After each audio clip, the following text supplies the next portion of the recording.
नमस्कार मित्रों, मैं आपका मित्र भूपेन ठाकरे स्वागत करता हूं अपने यूट्यूब चैनल जीएस मंथन 88 पे। और आज हम एमपीपीएससी की ही श्रृंखला को आगे बढ़ाएंगे और एमपीपीएससी की जो यूनिट फर्स्ट है उसके अंतर्गत जो ब्राह्मण ग्रंथ है उसको हम लोग देखेंगे। इससे पहले वाले वीडियो में हमने देखा कि चार वेदों के बारे में पढ़ा। किस वेद से कौन सा ब्राह्मण ग्रंथ जुड़ा है, कौन सा आरण्यक जुड़ा है, कौन सा उपनिषद जुड़ा हुआ है, कौन सा उपवेद जुड़ा है, ये पिछले वीडियो में हमने इसका अध्ययन किया था। तो उसी कड़ी को आगे बढ़ाते हुए आज हम पढ़ेंगे ब्राह्मण ग्रंथ के विषय में और इन चीज़ों को हम बड़े विस्तार से समझेंगे कि ब्राह्मण ग्रंथ क्या होते हैं और मुख्य मुख्य जो ब्राह्मण ग्रंथ हैं जो हमारे एग्ज़ाम के दृष्टिकोण से महत्वपूर्ण हैं, उनसे रिलेटेड जो भी महत्वपूर्ण बातें हैं तो उन सब का हम अध्ययन करेंगे। तो सबसे पहले देख लीजिए, मंत्रों व ऋचाओं की व्याख्या करने वाले ग्रंथ को ब्राह्मण ग्रंथ कहते हैं। तो कुल मिलाकर मंत्रों, ऋचाओं और यहाँ लिखा है यज्ञों की व्याख्या करने वाले ग्रंथ को ब्राह्मण ग्रंथ कहते हैं। ठीक है, सॉरी।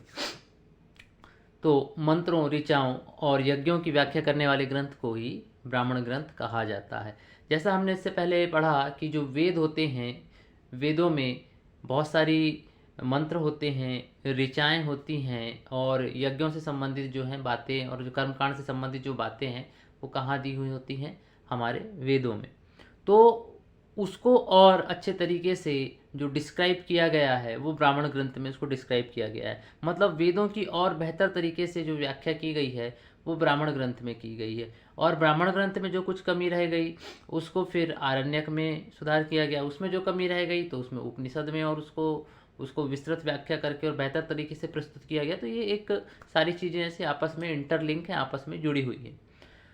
तो इस तरीके से यह गद्य ग्रंथ है। जो ब्राह्मण ग्रंथ होते हैं गद्य ग्रंथ होते हैं, मतलब ये पोइटिक फॉर्म में नहीं होते बल्कि ये एक गद्य के रूप में होते हैं। इनमें यज्ञों का अनुष्ठानिक महत्व दर्शाया गया है। एक्चुअल में जो यज्ञ हैं उनका क्या अनुष्ठानिक महत्व है वो इन बातों को यहाँ पर बताया गया है ब्राह्मण ग्रंथ में। ठीक, कुछ ब्राह्मण ग्रंथ वेदों से जुड़े हुए हैं। क्या लिखा हुआ है? जो कुछ ब्राह्मण ग्रंथ हैं वो वेदों से जुड़े हुए हैं। संपूर्ण ब्राह्मण साहित्य दो भागों में बटे हैं। ठीक, जो संपूर्ण ब्राह्मण साहित्य है वो कितने भागों में बटा है? दो भागों में। एक विधि और दूसरा होता है अर्थवाद। विधि मतलब होता है नियम और अर्थवाद का मतलब होता है प्रशंसापूर्ण व्याख्या करना। तो कुछ महत्वपूर्ण ब्राह्मण ग्रंथ हैं जिसमें नंबर 1 पे लिखा हुआ है, देख लीजिए, ऐत्रेय ब्राह्मण। इसके रचयिता महिदास ऐत्रेय हैं। इसके रचयिता कौन है? महिदास ऐत्रेय। इसमें इस ब्राह्मण ग्रंथ के हिसाब से जो भगवान विष्णु हैं उनका महत्व बढ़ चुका था।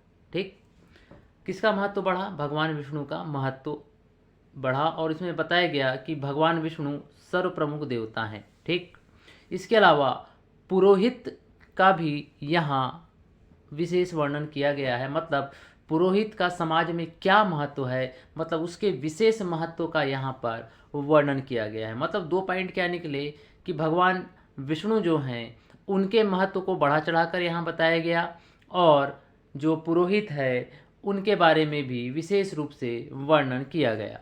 इसके अलावा अगला है कौशितकी, या जिसको हम लोग सांख्यायन ब्राह्मण भी कहते हैं। इसमें बताया गया रुद्र सबसे श्रेष्ठ तथा ज्येष्ठ देवता माने जाते हैं। इसके हिसाब से कौशिकी ब्राह्मण के हिसाब से रुद्र सबसे श्रेष्ठ और ज्येष्ठ देवता माने जाते हैं। अग्नि को निम्न कोटि का तथा विष्णु को उच्च कोटि का देवता माना गया है। मतलब विष्णु जी को बहुत ऊंचा स्थान प्राप्त है और सबसे निम्न कोटि का किसको माना गया? अग्नि को माना गया। और हमारे सनातन संस्कृति में जो अग्नि है, अग्नि को भी देवता माना जाता है और अग्नि के द्वारा ही यज्ञ, हवन और विभिन्न प्रकार के कर्मकांड किए जाते हैं। यानी कुल मिलाकर ईश्वर और मनुष्यों को, मतलब देवताओं और मनुष्यों को जोड़ने का जो साधन होता है या माध्यम होता है वो अग्नि को माना गया है, क्योंकि हम अग्नि प्रज्वलित करके ही विभिन्न प्रकार के अनुष्ठानों को करते हैं और देवताओं को प्रसन्न करते हैं। आचार व्यवहार के नियमों की व्याख्या की गई। मतलब कैसा आचार रखना है, कैसा व्यवहार करना है, तो सारी बातों की व्याख्या भी किस में की गई है, कौशितकी ब्राह्मण में की गई है। मनुष्यों में पशु भाग तथा मांस भक्षण के प्रति अरुचि उत्पन्न होने लगी। इस बात का भी यहाँ पर जिक्र हुआ है कि मनुष्यों में पशु भाग तथा मांस के प्रति अरुचि उत्पन्न होने लगी। इसमें यही बताया गया कि जो मांस भक्षण की जो मनुष्य की जो प्रवृत्ति है, धीरे धीरे करके मनुष्य में ये कैसी होने लगी, उसके प्रति अरुचि उत्पन्न होने लगी। अर्थात मनुष्य में किसके प्रति रुचि जागने लगी, कृषि के प्रति जो है रुचि जागने लगी। ठीक है, यहाँ अरुचि लिखा हुआ है, यहाँ रुचि होगा। जब मनुष्य इस साइड को छोड़ेगा मांस भक्षण को, तो वो किधर जाएगा, पेड़ पौधों की ओर जाएगा, मतलब वो खेती की ओर जाएगा। ठीक है, क्योंकि आप एक चीज़ छोड़ रहे हो तो कहीं ना कहीं आप दूसरी चीज़ को अपना साधन बनाओगे। ठीक है, तो यहाँ पर जब इन्होंने मनुष्य ने जब मांस भक्षण को छोड़ा, उसकी अरुचि इसमें उत्पन्न हुई, तो वो किधर आया, कृषि की ओर आया, मतलब वो शाकाहार की ओर अग्रसर होने लगा। गोत्र का जनता पर अत्यधिक प्रभाव पड़ा। यहाँ पर एक बात और लिखी आई कि गोत्र का जनता पर विशेष प्रभाव पड़ा या अत्यधिक प्रभाव पड़ा। अब गोत्र क्या होता है कि हमारे सनातन संस्कृति में बहुत सारे गोत्र हैं।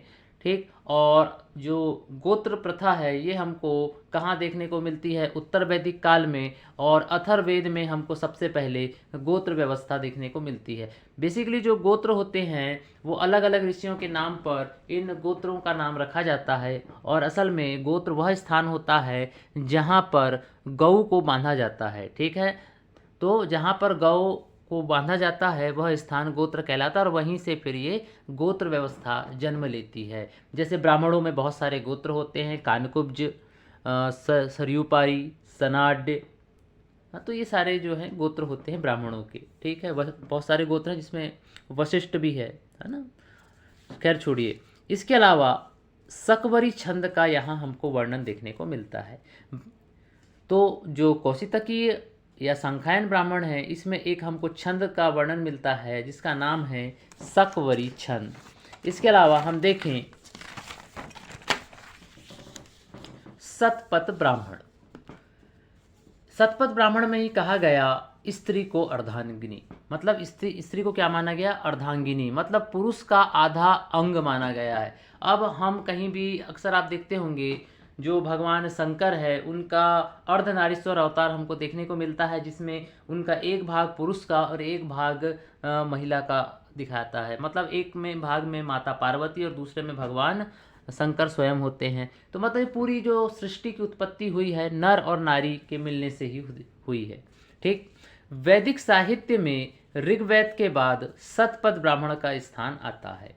ठीक, वैदिक साहित्य में ऋग्वेद के बाद शतपथ ब्राह्मण का स्थान आता है। ठीक, मतलब ऋग्वेद के बाद किसका स्थान आता है, शतपथ ब्राह्मण। मतलब इतना ये विशिष्ट है, इस मतलब ऋग्वेद के बाद ही इसका स्थान आ जाता है शतपथ ब्राह्मण का।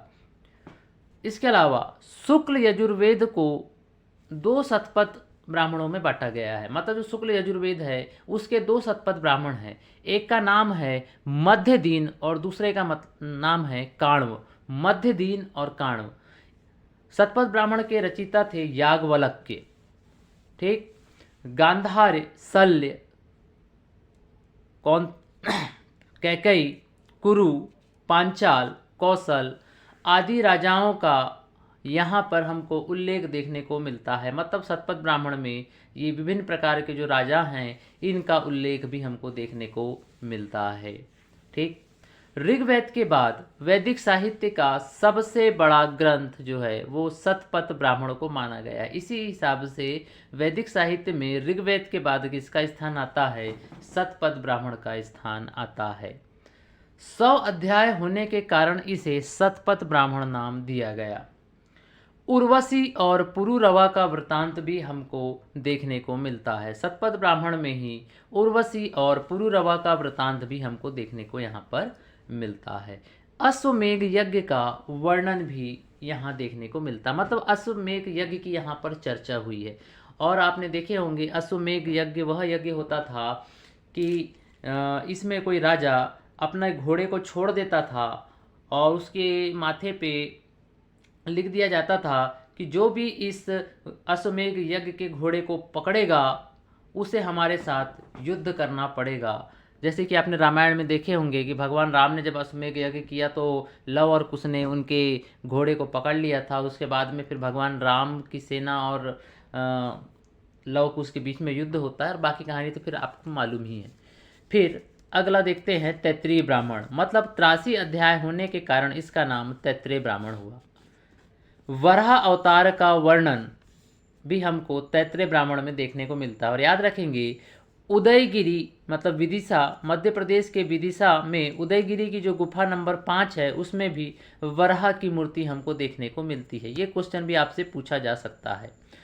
ज्योतिष शास्त्र की अनेक बातों का उल्लेख है, मतलब ज्योतिष शास्त्र से संबंधित बहुत सारी बातों का उल्लेख या चर्चा जो है वो हमको तैत्तिरीय ब्राह्मण में देखने को मिलता है। वर्ण व्यवस्था की प्रतिष्ठा व उसके प्रति आदर की भावना दिखाई देती है।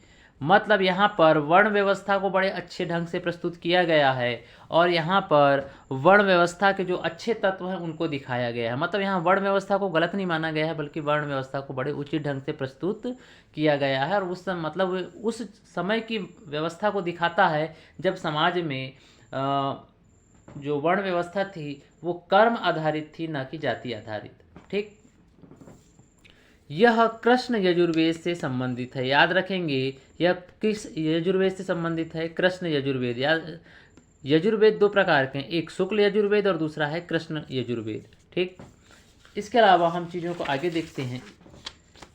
तांड्य ब्राह्मण या इसको पंचविश ब्राह्मण या हम महाब्राह्मण भी इसको कहते हैं, इसके रचयिता जो हैं वो हैं तांड्य ऋषि। 25 अध्याय होने के कारण इसका नाम पंचविश पड़ा।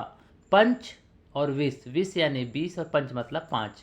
सरस्वती नदी के विलुप्त होने का तथा पुनः प्रकट होने का उल्लेख भी हमको किसमें मिलता है? तांड्य ब्राह्मण या पंचविश ब्राह्मण में मिलता है। मतलब सरस्वती नदी के विलुप्त होने तथा पुनः प्रकट होने का जो उल्लेख है वो हमको तांड्य ब्राह्मण में मिलता है। ये पॉइंट आपके एग्जाम के दृष्टिकोण से काफ़ी महत्वपूर्ण हो जाता है।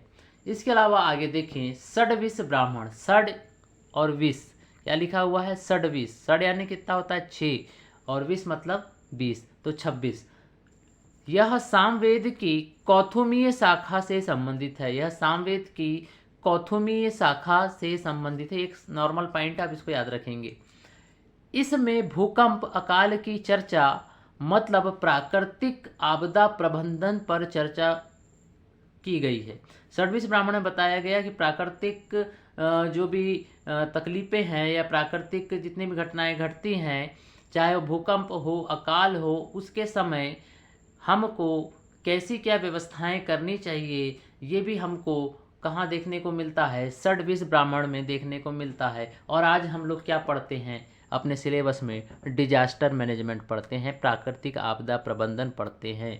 ठीक, तो मतलब उसकी चर्चा कहाँ देखने को मिल रही है प्राकृतिक आपदा प्रबंधन की? वो हमको षड्विश ब्राह्मण में देखने को मिलती है। सामवेद के अन्य ब्राह्मण ग्रंथ हम देख लेते हैं। वंश ब्राह्मण। वंश ब्राह्मण में ऋषियों की वंशावली दी गई है तथा समगोत्री विवाह को इसमें वर्जित माना गया है वंश ब्राह्मण में। फिर सामविधान ब्राह्मण, इसमें विविध अनुष्ठानों का वर्णन किया गया है, साथ ही साथ जादू टोनों से संबंधित चीज़ों की व्याख्या भी हमको यहाँ पर देखने को मिलती है सामविधान ब्राह्मण में। और ये किससे संबंधित है? सामवेद। तो सामवेद के वंश ब्राह्मण और सामविधान ब्राह्मण भी हैं, याद रखेंगे।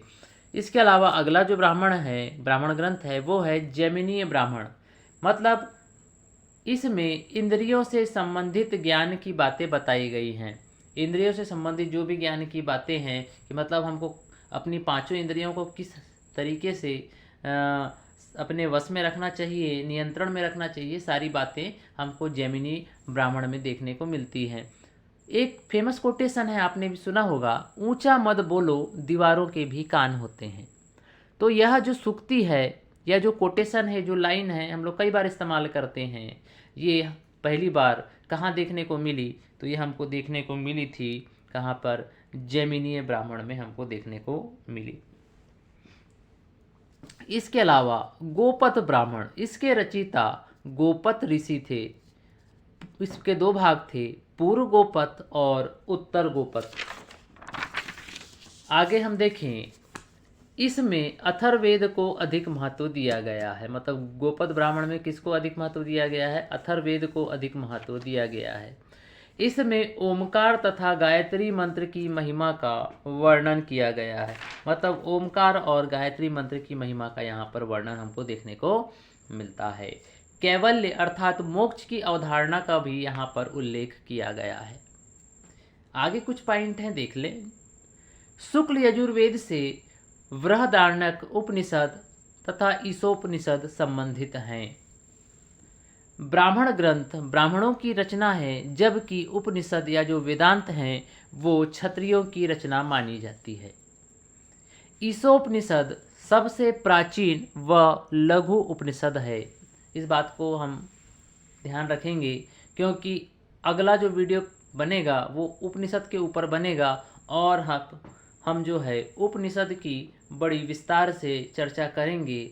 मिलते हैं फिर नेक्स्ट वीडियो में। जय हिंद, जय भारत।